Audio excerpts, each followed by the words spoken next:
இன்றே டவுன்லோட் செய்து உங்கள் ஃபேவரட் ஷோக்களை என்ஜாய் பண்ணுங்க.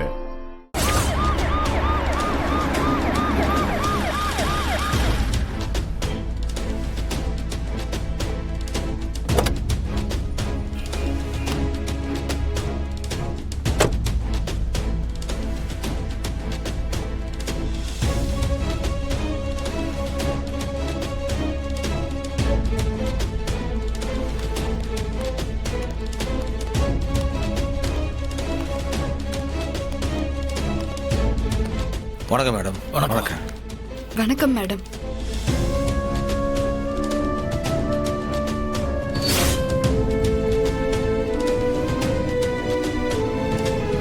வணக்கம். உள்ள வாங்க மேம். வாங்க மேம்.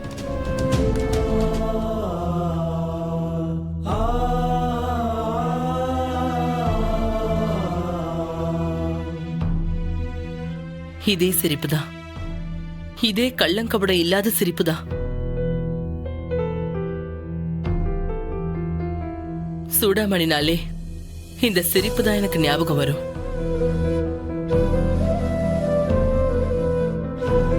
கிட்டத்தட்ட அவங்க என்ன பொண்ணு மாதிரி தான் பார்த்துப்பாங்க.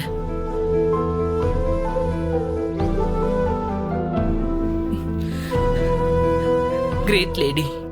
மேடம், எங்களை பத்தி எல்லாம் உங்ககிட்ட சொல்லிருக்காங்களா?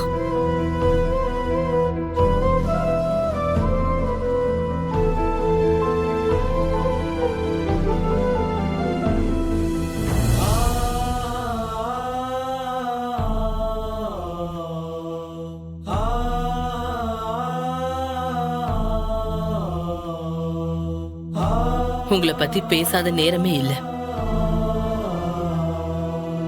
எப்ப பார்த்தாலும் என் பிள்ளைங்க, மாமா, என் பையன்னு உங்க பேச்சுதான்.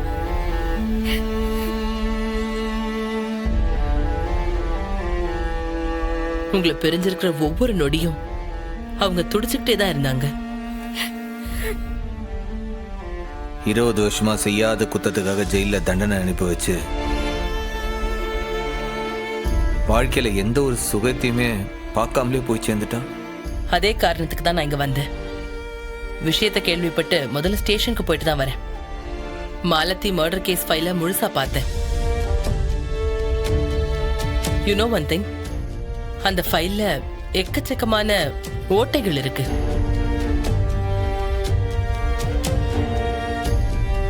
மேலோட்டமா பார்த்தா அந்த அறிவழகன் தான் குற்றவாளி மாதிரி தெரியும். பட் விடை கிடைக்காத கேள்விகள் நிறைய அதுல இருக்கு. அப்போ அறிவழகன் இத பண்ணலன்னு நீங்க நம்புறீங்களா? டெஃபினெட்லி.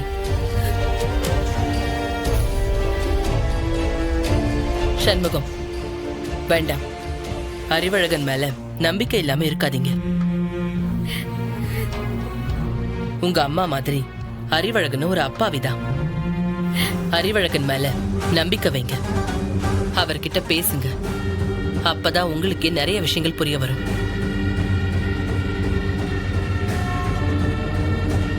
நீ பேசு சம்மோ. நீயும் பரணியும் பேசினா நிச்சயம் பல விஷயங்கள் வெளியே வரும்.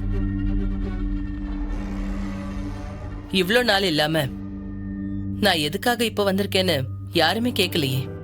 காரணம் இல்லாம நீங்க வருவீங்களா மேடம்? காரணம் இருக்கு.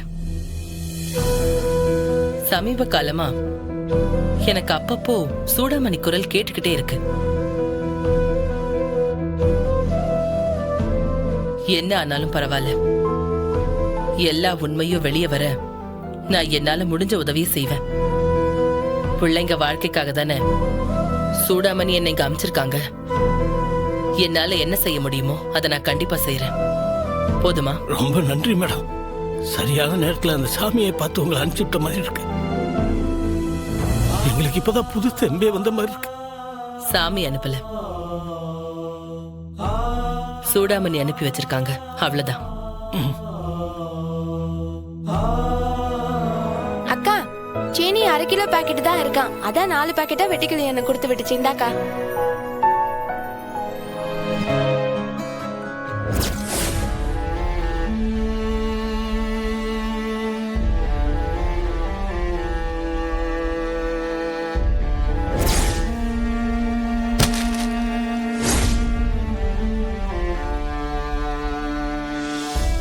சீனி இப்படி கையில கொடுக்காம எதுக்கு கீழே போடுற?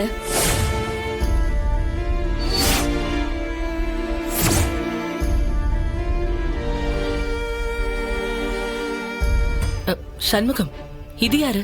இது என் கடைசி தங்கச்சி, நாலாதவ. ஆனா சூடாமணி 3 தங்கச்சின்னு தானே சொன்னாங்க. அம்மா ஜெயிலுக்கு போனதுக்கு அப்புறம் இந்த சுனாமி வந்துச்சு இல்லையா, அப்ப கடவுளா பார்த்து எங்களுக்கு கொடுத்த ஒரு வரம் அவ. அம்மா ஜெயில இருந்து வந்ததுக்கு அப்புறம் தான் அவளை பார்த்தாவ.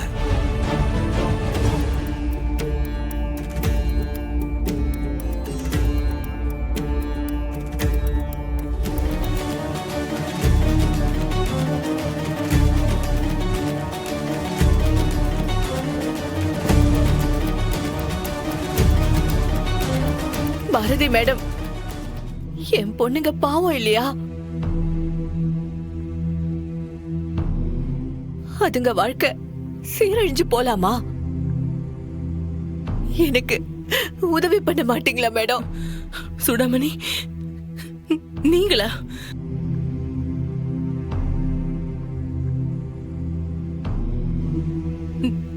நீங்க தான் பேசுறீங்களா?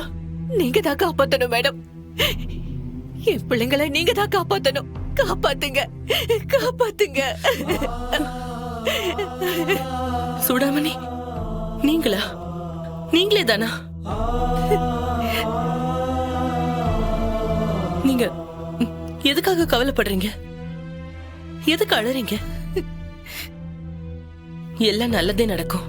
பாரதி மேடம், என் பொண்ணுங்களோட வாழ்க்கை நல்லா இருக்கணும். என் மவன் சமூகத்துக்கிட்ட நான் இன்னும் சில விஷயத்த சொல்லவே இல்லை, சொல்லவும் முடியாது.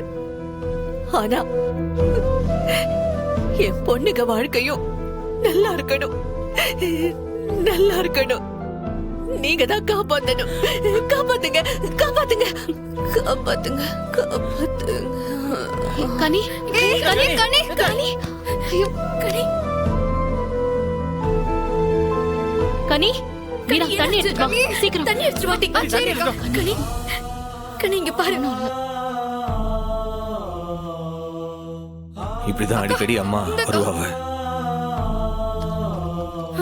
பாத்து. கனி, கனி, தண்ணி குடிக்க வேண்டியமா?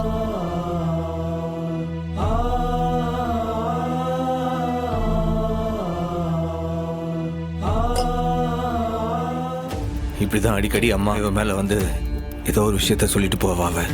சூடாமணியை நேர்ல பார்த்த மாதிரியே இருந்துச்சு. என்னால நம்பவே முடியல. எனிவே, சூடாமணி குரல் எனக்கு கேட்டுச்சுல, அது உண்மைதான். இப்போ நிரூபணம் ஆயிடுச்சு.